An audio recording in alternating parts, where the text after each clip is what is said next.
Hello, readers. Welcome to 20 Questions with Your Favorite Author, where we ask authors important questions like, why would you agree to be on this podcast? I'm Kelly Lynn Colby, Editorial Director at Cursed Dragon Ship Publishing. Our guest this week is Jay Boyce, award-winning author and dice dragon. As a member of SIFWA, Jay won the Warriors and Wizards Award for Best New Lit RPG Author in 2019. And she's an editor turned author who collects all the shiny things and is well known as a dice dragon.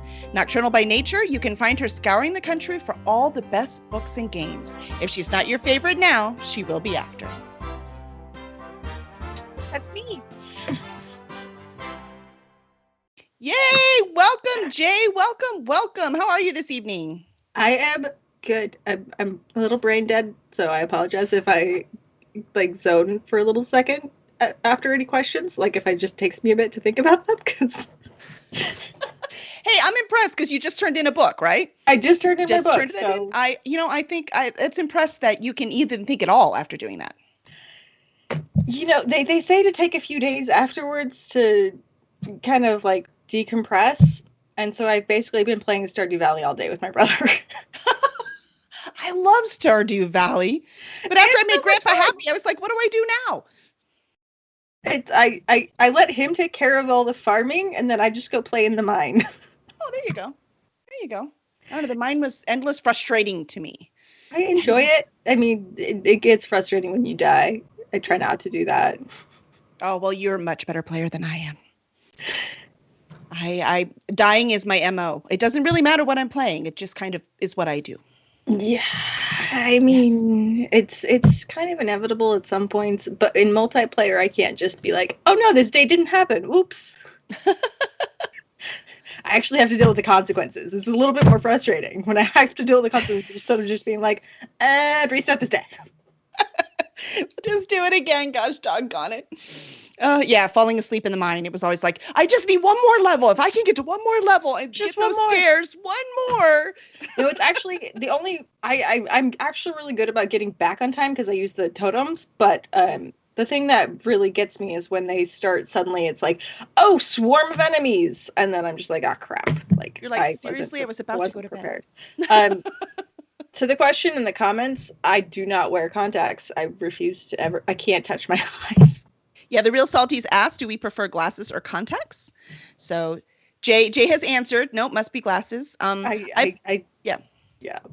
Honestly, I don't even normally wear my glasses at my computer either to see far, but it's my brand. No, I'm if you see me at a con, I actually need them to see the audience. So I can respond to viewer questions. Yes. Yep. No, I prefer glasses. So it's just easier. I also have like lazy. 30 different pairs of like cute glasses because I hoard the shiny things. So like I switch them out depending on my outfit and stuff. So, you know, like glasses they're fashion accessories at this point. No, awesome. I mean, we would all prefer neither, but yeah, we would. I would prefer to be able to see, but that's not a problem. We're actually talking when you know, one of the common questions we get with us writers, right, is, you know, what would you do in the apocalypse? You know, I'm like, well, the first thing I would have to do, I would die. That's what would happen. I would die. But I have to, how do you prepare, right? I'm like, well, I need lots of glasses. I'm going to have to bag full of glasses because they break. I am now blind and useless. I need my glasses. At least in most of the lit RPG apocalypses, there is I lost the word. But there's healing. Oh, so you can fix them. Yeah. So you fix them and then you don't need them anymore. Like there's a correctionary action that usually happens. And so like with like Ryan DeBruyn's books in Ether Apocalypse, like he's got a timer on, hey, this system is now fixing all of your ailments and stuff. And he got this list of like all of the things that were wrong with his body. And he's like, oh, this makes so much sense. He's like, I didn't even know that one. Yeah. Yeah. No, like literally. And I'm just like, oh. What I wouldn't give for a healing spell that would just fix all of the things that I can't explain are wrong. Right? It's kind of why we write fantasy, isn't it? Oh, yeah. So I will say that I did not know you were an editor. So what made you switch from editing to writing? So what happened was when I was like 10 years old, I wanted to be a writer. And I was like writing this series, and I was writing fanfic I started writing fanfic when I was 10. Yep, a lot of us did. Yeah. I had this whole book series planned out. And I was writing it, and I was just never happy with it, ever. So I kind of moved So you were a away from writer. I was a writer, kind of, but I moved away from it in college, and I started studying editing. And I didn't really get super deep into editing until I got introduced to the web novel translation community. And so there are all of these novels being translated from Japanese and Chinese and Korean into English. Oh. And somebody had posted on my Facebook. They sent me a post of a clip for an anime, and I was like, "Oh, that looks like fun. I should watch that." I don't really watch a lot of things, but it piqued my interest. And so I went to go watch it, and they're like, coming out in 2 years.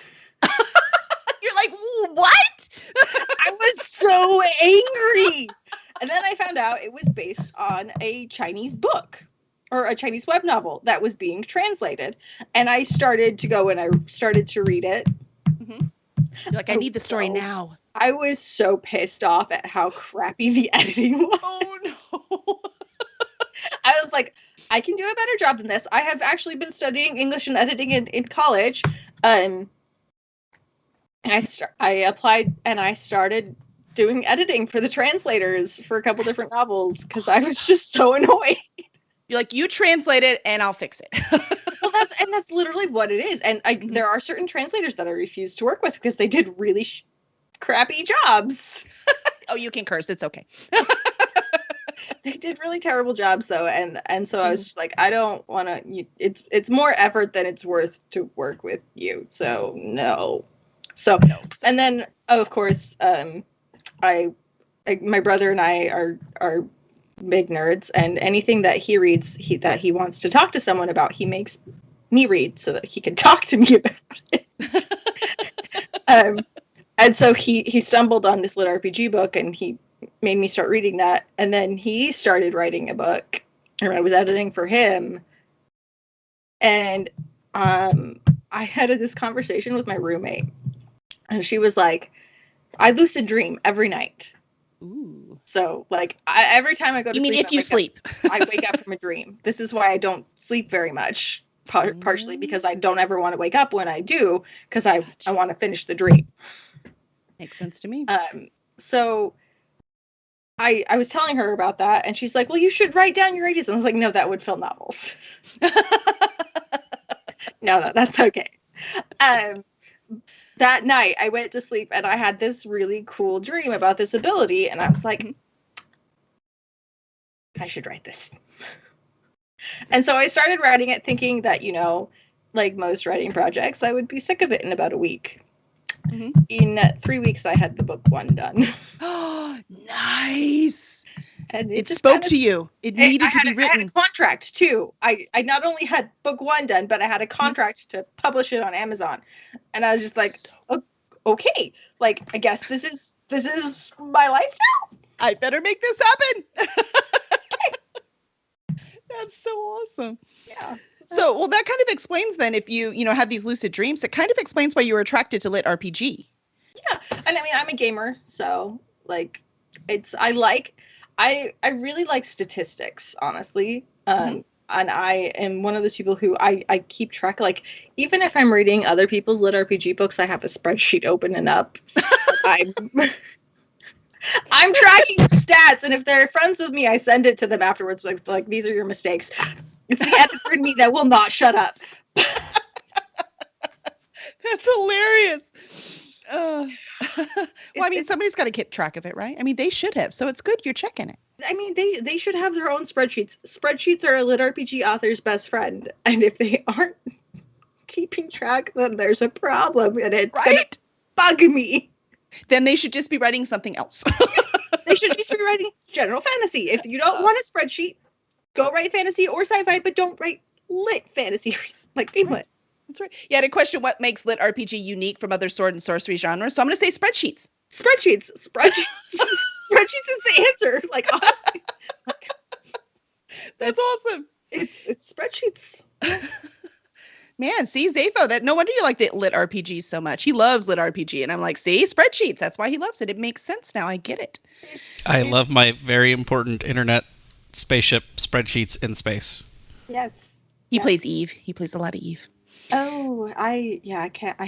So like, I'm not like a huge gamer. I like little games, but see, the problem is I get addicted to games really Me too. easily. Yeah, that So is I have exactly to my limit problem. what I play, or I will just not ever work. Maverick wants to know if he's a goon. Of course he is. Yes, he is. He absolutely is, Maverick. No doubt. And Florida Kevin wants to know, did you teach yourself to lucid dream, or was it something that just happened? So kind of a mix of both. So what happened was that like I'm the daughter of a librarian. My mom, like I've been devouring books since I was a kid. Mm-hmm. And when I was going to sleep at night, I didn't ever like to just lay in bed. So I would start like inserting myself into the stories that I was reading. And so I would just, kind of be going through them in my head. And over time, that evolved into lucid dreaming. I'm not really 100% sure how. Well, if you started really young, I can see you don't remember exactly how. Yeah. Mm-hmm. Yeah. So like it's been going for most of my life now. So like I don't really know how I started. But that's how my mind works at this point. I think it's probably really bad for me because I don't get like the REM sleep like I do. But they're fun. My dreams are fun. That's awesome. Greg, it seems like Greg Little is also a Children of Librarian. He says children of librarians represent. That's right. Represent. Both of my parents were librarians at one point. So, I've got the double whammy. You had no choice. I mean, destiny. Words were destiny. That's why they birthed two authors. Come on. Awesome. The Castle says the spreadsheets for Siphon Book 1 were crazy. Jay, that you would complain about the math every day. I did.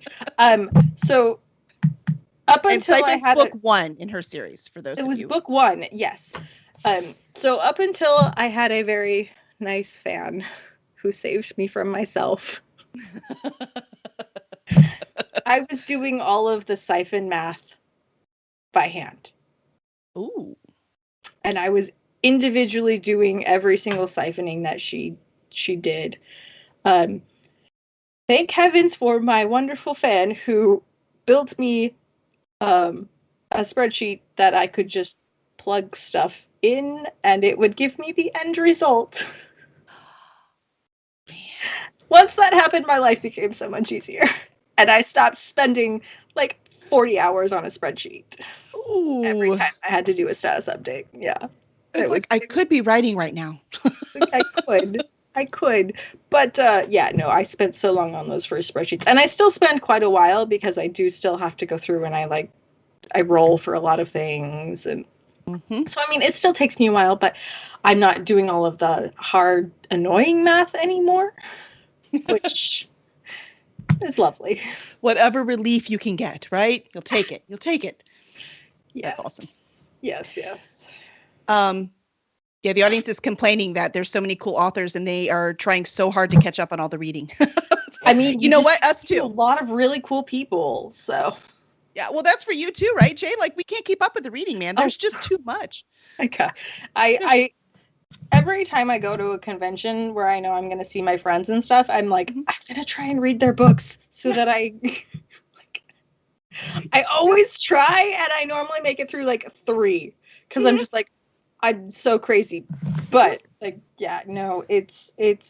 bad. I would love to be more on top of the reading in the genre, even just in my genre, but I just don't have the mental brain power sometimes. It's hard. Well, Hugh Howey's coming to Superstars, right? So I was like, I need to read Wool. I've never read Wool. What is wrong with me? Oh my God, it's so good. I'm having so much fun. Oh, really? But that's it, right? You kind of prioritize. What events am I going to? Okay, I need to read these people now.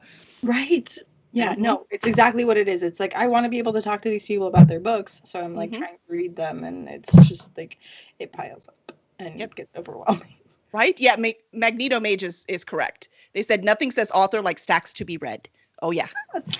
No doubt. So many wonderful things in the world, and I just don't have enough time. I need a time turner. Yes. So I we all can do. read. See, now you said you don't sleep very much, but if I had a time turner, I would probably just take naps. So I'm not really sure it would be that useful for me, No, it would productivity though, wise. because then you would be able to use the normal time for non-naps, and like you would be more productive and like I'd be more alert. alert. Yeah. So I feel like that would be a viable. I would definitely do it too.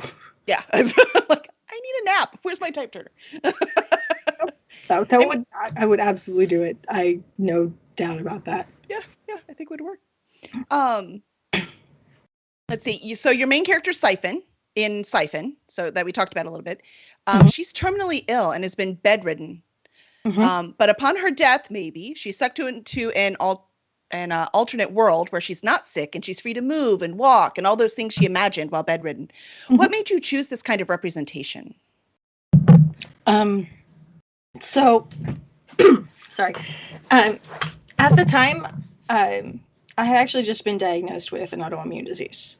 And I was going through a whole lot of hell, honestly, as I tried to change everything about my life. Like, I had to eliminate 99% of my diet because they said this is making you more sick. Oh no, autoimmune's the worst.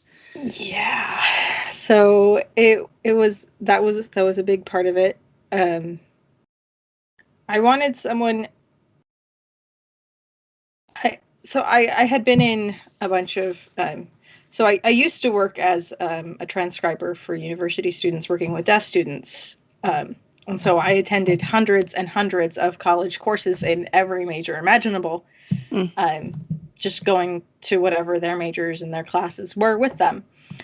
And I was in a medical class, and the teacher was, kind of describing my autoimmune disease, and I kind of went, oh, that's my life. I should probably go get tested.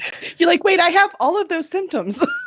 Yeah, like, oh, and we have these similar problems in my. Okay, yeah, all right, I'll go get that checked out now. Thanks. Oh, wow. Man, if you keep your eyes and ears open, you never know what you'll learn. Yeah, so like that had been hitting me hard. And I admit I was really influenced by one of the web novels I was reading at the time, which is called Crossing to the Future. It's Not Easy to Be a Man. Ooh, interesting. What a great title. It's a fun book. It's kind of like a future mech. She crosses to super far in the future, and she's got this AI in her head, and but she's also got to pretend to be a boy to save her inheritance. Like it's a lot of fun. I really enjoyed it. It's super long, and I have not finished it because I was at 3,000 chapters last I checked. So these web novels go on forever. Yeah. Wow. And so I definitely haven't finished it, but it kind of started off with that. She was stuck in a hospital with no one. They couldn't figure out what was wrong with her. And just with all of my hospital visits and all of the things, it takes a while to figure out what's wrong. And even then, sometimes you don't really ever know. And just my frustrations with hospitals and stuff, all of that kind of combined. Honestly, Jade is me in an alternate situation, family, life. I can't escape, but you can. Yes. And so that's definitely part of people read them and they're like, oh, I'm always really afraid of some of my close friends or childhood friends reading them. Because I'm why? This is more of an insight into my brain that I necessarily wanted you to have. Gotcha. Yeah. But it might explain so much for them. You have no idea. It does. But people are always like, yeah, I saw you doing that. I noticed this. And I'm just like, awesome. And this is why. Sorry. Yeah. Not my fault. Yeah. Awesome. No, that's great. But we need that representation. So that makes sense, right? And a lot of us are reading to escape. And, that's a real reason to escape. So not just, because I have to do the dishes. That's a much more important reason to escape. Yeah.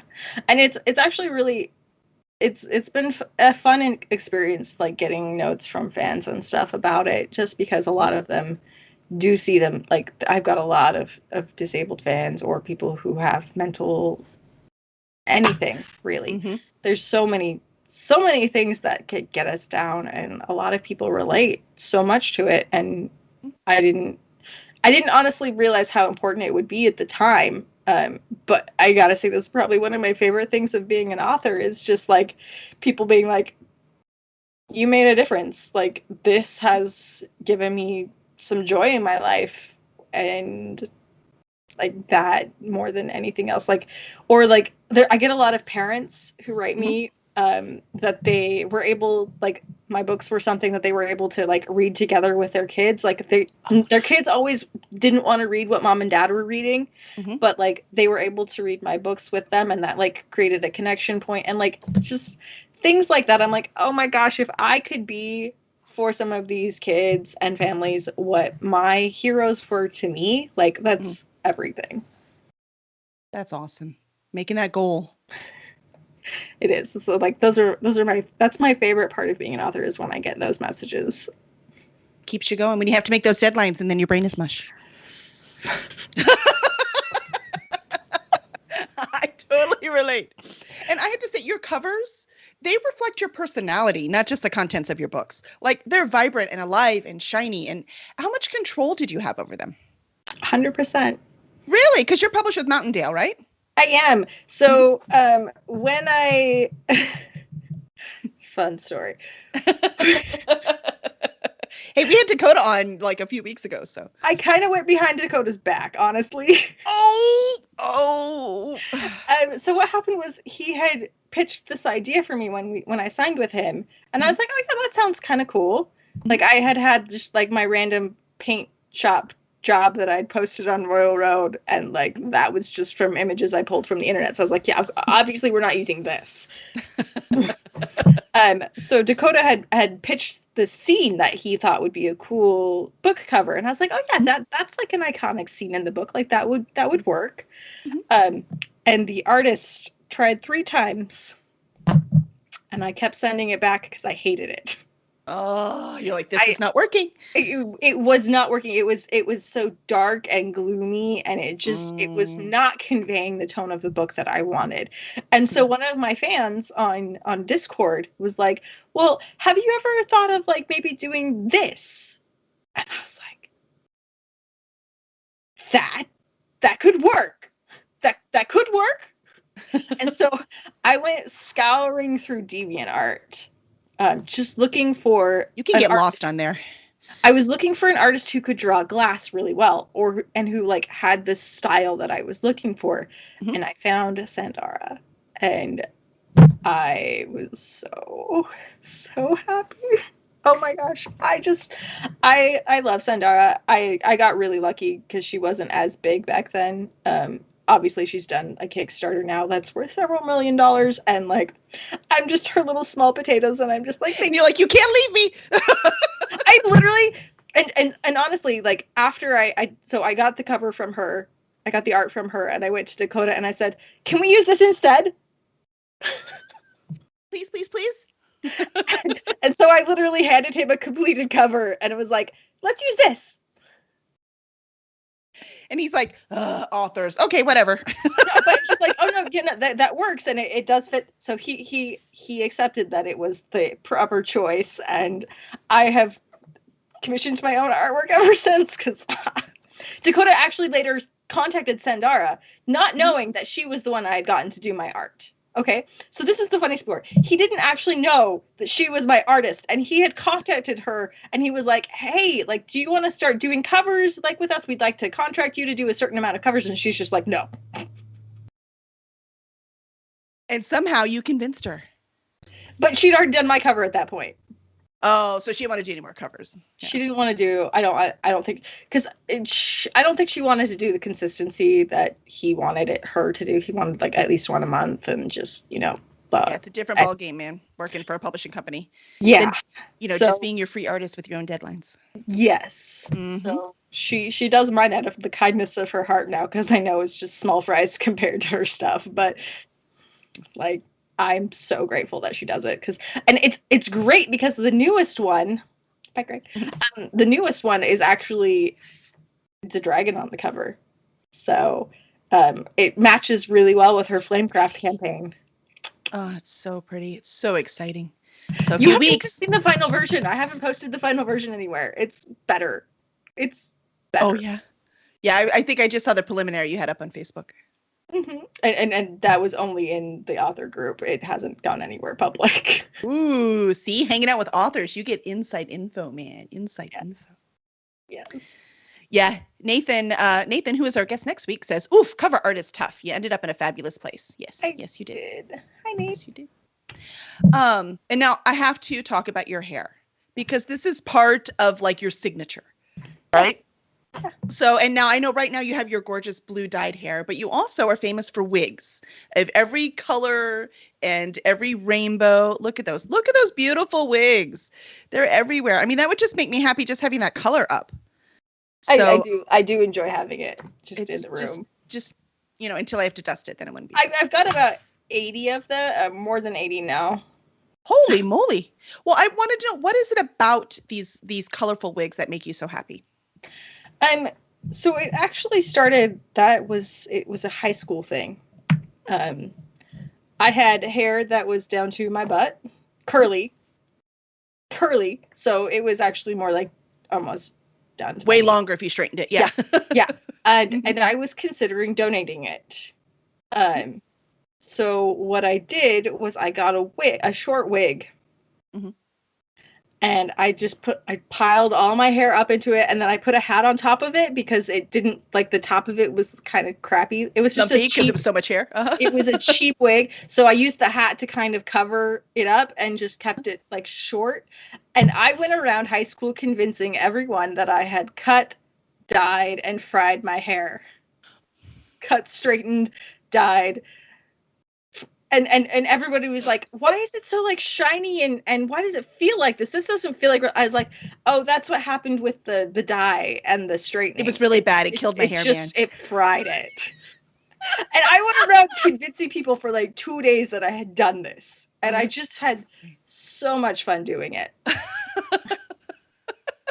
So much fun doing it. And then, so I only had a few that I would wear for like Halloween and stuff like that. In college, I had a really good friend of mine had cancer. And she went through chemo and lost all her hair. So she got these really nice wigs, and I got some too, so that I could just, have fun with her and kind of that solidarity stuff. Mm-hmm. After that, I don't really know how it blew up into it just kind of happened. I started being like, oh, I want to wear them for Wigtober. I nicknamed October Wigtober. Why not? And I would just wear a different wig every day in Wigtober. Because I was like, I only had like less than 30 at the time. So I, was cycling through them. Mm-hmm.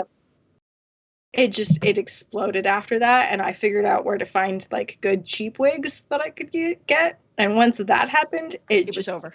It bloomed. And I'm just like, now I have, and one of the things I really actually, what I love about it and why I probably won't ever do my hair blue again, is because as much as this made it really easy for people to figure out who I was at Dragon Con and all of the cons and pick me out of a crowd, I am an introvert.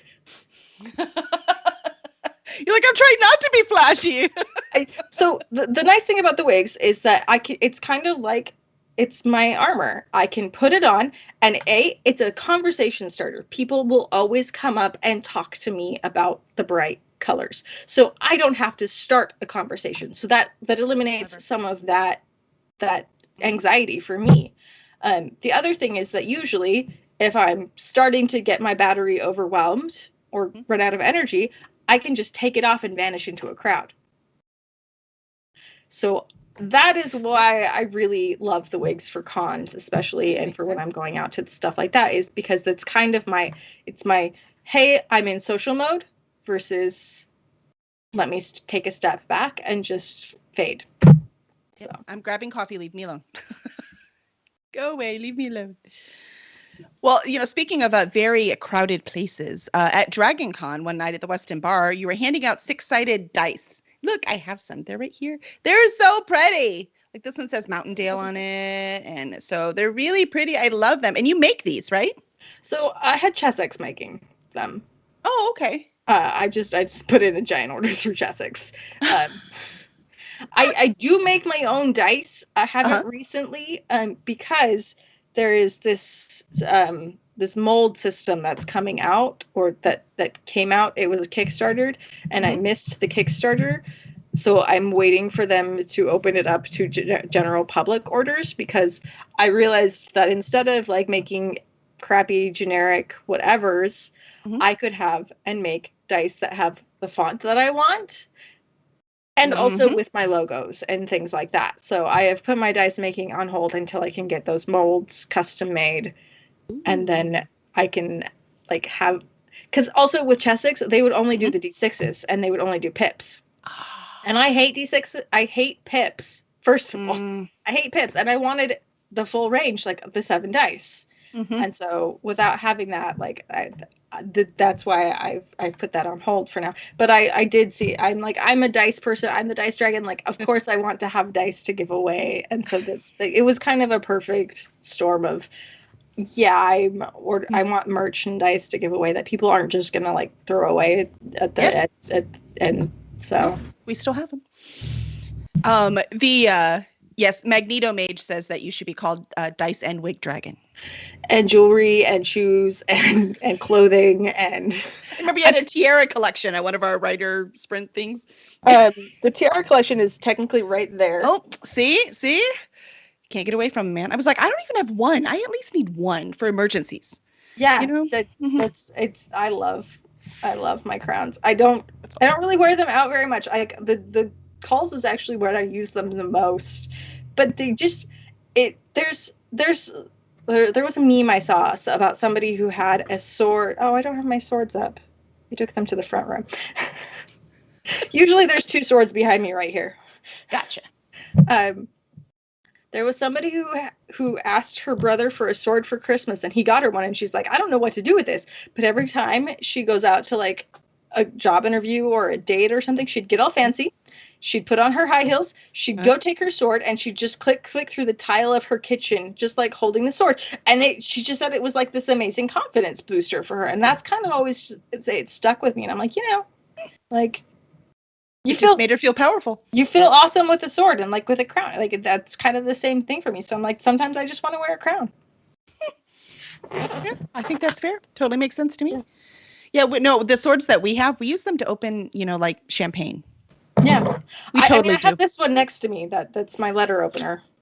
Oh, see, swords are good for opening things.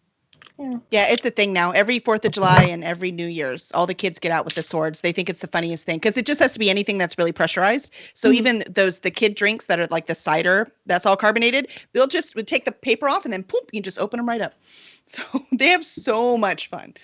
That is kind of great. That's what swords are used for in our household. Yeah. Yes. Yeah, opening people. We don't open people. No. We don't need to open people. We open people. Although I have looked that up. That is one of my awkward like author questions that I Google on how long does it take somebody to die if they've been slit. Like, hey FBI, I promise I'm not spreading a pathogen. I just really want to know how it works so I can write a book. Yep. Yeah. Henry says so much fun. Yeah, we do it a lot at his house, and we have to go find the little tops because that's the problem, right? Then they're off and it's always dark, and you're like, where did it go? Yeah. Maverick likes sabering open bottles. Yes, it's a lot of fun. And Justin said swords are the ultimate multi-tool. Yeah, see, small ones can open envelopes, larger ones can open bottles. It just totally works. Pressurized bottles only, though. Pressurized bottles only. Yeah, because it's actually the pressure behind it that helps push it away. So if you do another bottle, you can still probably pop the top, but you're more likely to get glass in the drink, right? You're more likely to have it shatter instead of pop off. But because of the pressure and the pressurized, it pushes all the glass away. So now it's still safe to drink what's in there. That's fair. Yeah. That makes sense. It's pretty fun. Let's see. So events like DragonCon and Superstars and these things we're talking about, they introduced us to so many people. Have you had an encounter that really changed your life? Trying to think.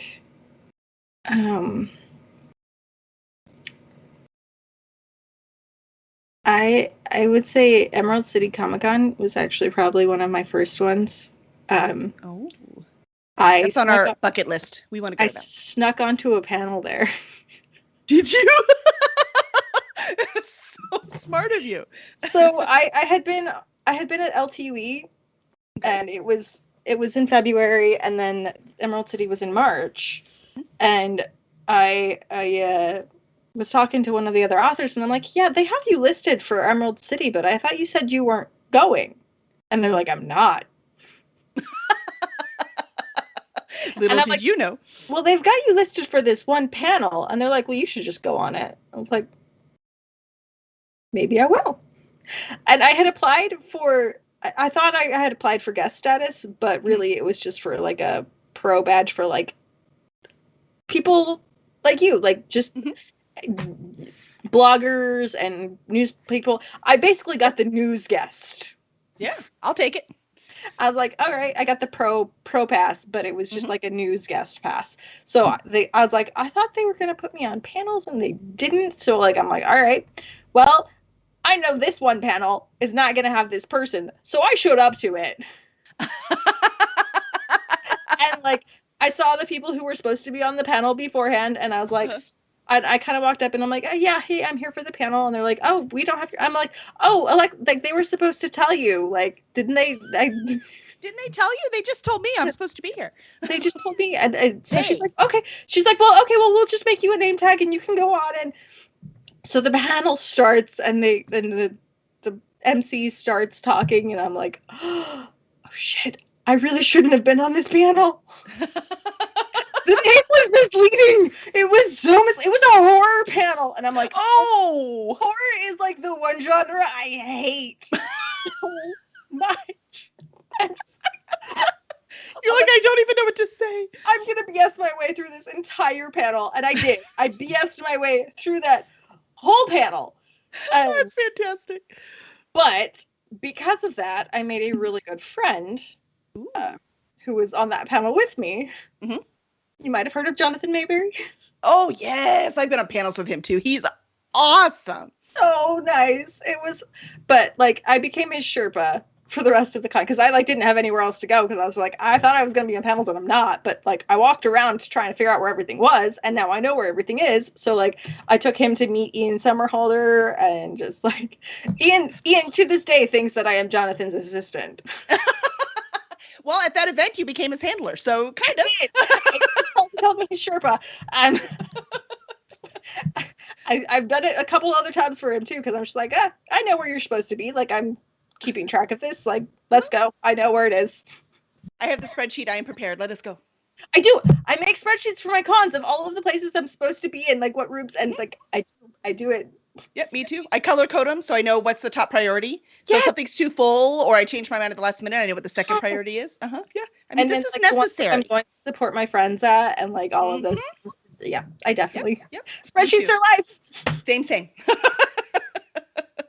Awesome. So yeah, I would say that was because he turned out to be just a really good friend and mentor and like helped. He's part of the reason why I made it to 20 books. And then I met the people there. The two people that he told me to say hi to there are the reason I went to Superstars. And nice. Yeah, Jonathan's awesome. He's been a guest on this podcast. That's how awesome he is. He's amazing. Yeah, he is really awesome. I quite enjoy that man. I guess people I probably won't know. In Lotus Lake, there is a character that's the main character's like in real life best friend, definitely based on Jonathan. Oh, I gotta go look that one up. Notice I'm pretty sure I named him Joe Ledger. Which, for those who don't know, is a huge character in Jonathan Mayberry's series. Yeah. And I've read that first book, but you know the funny part, because we read Rotten Ruin first. So, you know, the middle grade zombie, right? Mm-hmm. So we read that one first, or YA, sorry. And my son loved it, and he read it all. And then, so I read it, but it had been years. And then when I picked up his first Joe Ledger one, Mm-hmm. I'm like, I should read this series too. I love this man. So I read, I'm like, this is a really good book. Did not make a connection because Joe Ledger is in Rotten Ruin at the end of the series. Yeah, there's a crossover there. Did not make the connection. And my son, when he was reading the first Joe Ledger book, he's like, dude, that's the same Joe Ledger. I'm like, what are you talking? I'm like, oh, like my son put it together. I just totally missed it. I'm actually really excited for his new one coming out, Cake and the Damned, because it's his first fantasy one. I want to see what he does with fantasy. Since he's so horror forward, I'm extremely interested to see what he does with fantasy. Which it's hard because I'm like, I want to read your books and I want to watch your show and stuff. Like I tried to watch Vampire Diaries when it came out, or not Vampire Diaries, V-War. Yes. That's the word. V-Wars. I watched one episode while sitting in the sunshine. Like I was like, I'm going to watch this in the middle of the day in the sunshine where there is nothing around to freak me out. I got to the end of that first episode and was like, I'm never watching this again. I'm sorry. I can't do it. I don't do horror. No horror. So it's really funny that I'm like friends with like the biggest horror writer, like one of the bigger horror writers. I'm just like, yeah, definitely most prolific, no doubt. Yeah. So that's hilarious. You're like, I can't do it. Look, I love you, man, but I can't do it. I love you. I can't read the horror books. I'm so sorry. Like, that's awesome. Yeah, one of the authors we had on, she writes horror, and she writes horror. Like, it's descriptive. And so her mom's like, can I read this one? She was like, no, Mom, no. I mean, of course you can, but you won't want to. Oh, slightly funny story. So my brother and I published our first books like almost 4 years ago now. It took until this summer for me to force my mother to listen to them. Really? I got her to listen to the first book in each of our alternate series. Huh. I wonder why. Is it because she's a librarian? She thought she was going to be too critical? Or? Gotcha. So Xander's post-apocalypse doesn't really match her style. And so we actually had her, but it was because it was lit RPG. She's not a gamer at all. Mm-hmm. So like it was a really good thing that I made her listen to it while I was sitting there with her, because I had to explain gamer terms to her. You're like, she's like, I'm lost. You're like, okay, hold on, Mom. It's really not that hard, I promise. Like, okay, grinding. Okay. Hit points.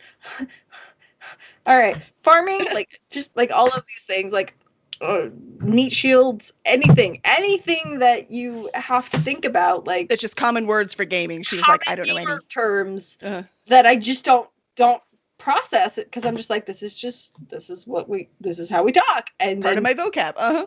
Having to explain all of them to her, I was like, oh, this is why there's a barrier of entry. This makes sense. So yeah, Florida Kevin says, I wonder what percentage of authors would typically want their mothers to read their stuff. I like my mom reading my stuff, so I'm on that side. I mean, I think it's Xander and I are.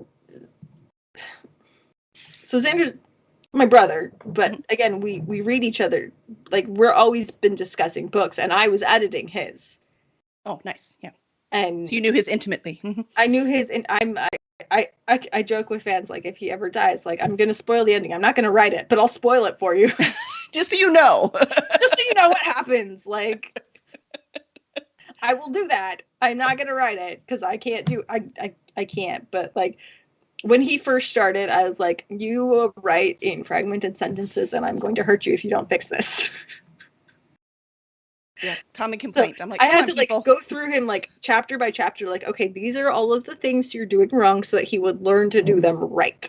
Mm-hmm. But when it came time to my books, I'm like, okay, first of all, they're not his cup of tea. Like, I had too much of a teenage girl tone apparently for him. I don't know. It is a very teenage girl tone, but I mean, that's what we like, so it's fine. I know, yeah. I enjoy it. It's just not what he likes, yeah. It's not what he likes. He's very much a hardened military guy. Mm. And there's nothing against that, but no. He was my tormentor growing up. So the voices actually make sense to me. Yes. And so like, what happened was he asked me the question. He's like, okay, I can be your cheerleader or your critic, but I can't be both. And I was like, you know how to hit me harder than anyone else. I can't let you be my critic. You can just be go books. Mm-hmm. Yep. So that's what I chose so that he doesn't break me down crying. And his contributions to my books is that every time I am trying to write a terrible blurb, I go and I explain my books really terribly to him, and then he writes me the beginnings of a blurb. Nice. And then I go and I expand on it. But he has started every single one of my blurbs. He does the first draft. He's like, I'll get the first draft for you. He gets the first draft of the blurb for me, and then I go and I fix it. But very helpful. It is because it's also it's someone who I'm like, I have to explain all of the things because he doesn't know what's going on, and so like I have to figure out what the pertinent points to tell him are, and like it's a really helpful like bouncing ideas off of him, and we do that, which is how I know the end of his book. It's because we bounce ideas off of each other. Yeah, Magneto Mage says, yes, the role of the older sibling. No one gets to pick on my sibling but me. Yeah. Well, see, I'm the youngest of 5. Oh, man, you got it hard. Well, it was really just him. Oh, okay. It was really he was the next one, so everyone else picked on him, and then he took it out on me. Well, rolls downhill. Well, I mean, it makes a little bit more sense when we think about, like, so there's my oldest brother, 2 years later, my twin sisters, 2 years later, him, 5 years later, me. So there's a huge separation. There's more of a gap between me and him than there is between the 4 of them combined. Gotcha. So he was the youngest for a while. Well, we have done such a great job that we have hit the lightning round. Ooh. Ready for the lightning round? Yes. All right. First, what is your favorite flavor of ice cream? Oh, I don't really. Can you eat ice cream? I know you said there were so many things you couldn't eat. There was I thought I was lactose intolerant for years because the doctor told me I was. I wasn't. So I can eat it now. But I just never really got back into the habit. I would probably say Moose Tracks, honestly. I really liked like the chocolate chunks of caramel and chocolate and things like delicious. That. Chocolate caramel. Yeah. Now, as a Jonathan Mayberry fan, then this should actually fit, even though you hate horror. I'm going to ask you anyways. It's now become a necessary question. Can zombies climb? So in Siphon, you guys, I think you've read it, yeah? The Siphon, I've read the beginning. I've not read the whole thing. Okay, so this might be a little spoilery then. Well, don't be too spoilery because all of the audience is gonna. So you choose. You're the author. You know what's okay to spoil and what isn't. So I have a monster called the Mesmer, and they are basically zombies, virus zombies, and they do climb. So in that case, zombies are climbing on this one. There you go. Yeah. Coffee or tea? Neither. I don't drink either. Really? Mm-mm. It's a religious thing. I don't drink coffee, tea, alcohol, drugs, anything. Yeah. Excellent. It's much healthier than what juice. I drink all the time. I like juice. I am addicted to juice, though, and I was really addicted to Mountain Dew at one point. I've kicked that addiction for almost a full year now. So, yay! Congratulations! It'll be a year in March, but yeah, I was severely addicted to caffeine through Mountain Dew for a while, and I had massive headaches. And I decided to go cold turkey on my birthday. Yes, you're like, nope, I'm doing it. I'm doing it. So yes, yeah, that was my guess too. Yeah. The audience figured you out. Yeah, I mean, I don't try to hide it. No, it's pretty obvious at that point too. Let's see. They liked your ice cream choice. There was a question I was going to read. Oh, Onerous. Onerous says that they never thought of the Mesmer as zombie-like. Interesting. Ooh, yeah. You opened their mind. Now they're going to look at that a little closer.